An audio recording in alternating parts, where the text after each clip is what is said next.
Previously on The Real Life of Uptown Jamaicans, Upper Senandrew.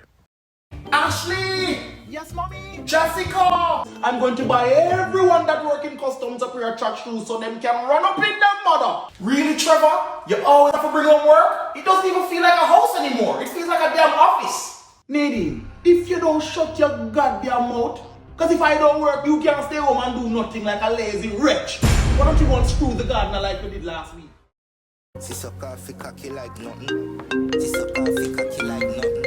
Rebecca, you're here already? Yes, girl, I just pulled up at your house, but how you sound so chirpy? Girl, I am glowing. What? Let's just say the gardener has been sprinkling me with the water from the fountain of youth. Oh, wait now, Senandrew. But I'll meet you downstairs, okay? I'm coming now.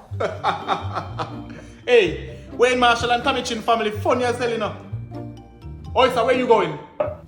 Listen to me, Trevor. Your penis doesn't hang longer than your ball sack, okay? So when you told me you're talking to me. Nadine, will you shut up and go spend some of my money, you wretch? Pathetic.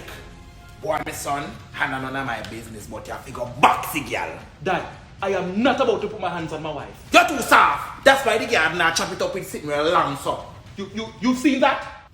It looks sticky for your boy. You ain't have to go kill the gardener. Jesus Christ. Nadine, a whole bitch. Imagine me up there mango tree eat some mango. Me she share the gardener down there ramp road. How much she take out one big lamb sitting so time pants and she a beat it across her face. Her beat it. You know that skilly then sang that she suck off the cocky like nothing. Had that she ain't know she suck off the